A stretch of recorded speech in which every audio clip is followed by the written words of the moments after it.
হাওড়া জেলার বালি এলাকার একটি ছোট্ট পরিবার।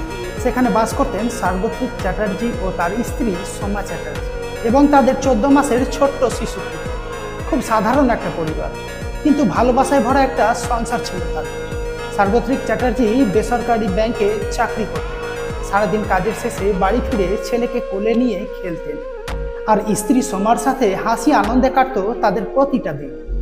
ছোট্ট পরিবারটা যেন ছিল সুখ আর স্বপ্নে ভরা একটি পৃথিবী। কিন্তু ভাগ্য যেন হঠাৎ করে সেই সুখের সংসারটাকে অন্ধকারে ঢেকে দিল। প্রায় 5 মাস আগে একদিন একটি অনুষ্ঠান থেকে বাড়ি ফিরছিলেন সার্বত্রিক। হঠাৎ পথেই ঘটে যায় ভয়াবহ দুর্ঘটনা। একটি 4 চাকা গাড়ির সাথে সংঘর্ষে গুরুতর আহত হন তিনি। মাথায় মারাত্মক আঘাত লাগে, ব্রেন হ্যামারেজ হয়ে যায়। তড়িঘড়ি তাকে হাসপাতালে ভর্তি করা হয়। দীর্ঘ অপারেশন, চিকিৎসকদের নির্লস চেষ্টা, অনেক লড়াইয়ের পর তার শরীরের অপারেশন সফল হলেও ডাক্তার জানিয়েছেন সার্বত্রিক এখন সেমি কোমায় রয়েছে। তার সুস্থ হতে লাগবে অনেক সময়, আর লাগবে অনেক টাকা। এই কয়েক মাসে তার স্ত্রী সোমা নিজের সর্বস্ব দিয়ে স্বামীর জীবন বাঁচানোর চেষ্টা করে যাচ্ছেন। সংসারের সব জমানো টাকা, সঞ্চয়, গয়না যা ছিল সবই যেন শেষ হয়ে গেছে অপারেশন, চিকিৎসা আর ঔষধের খরচে।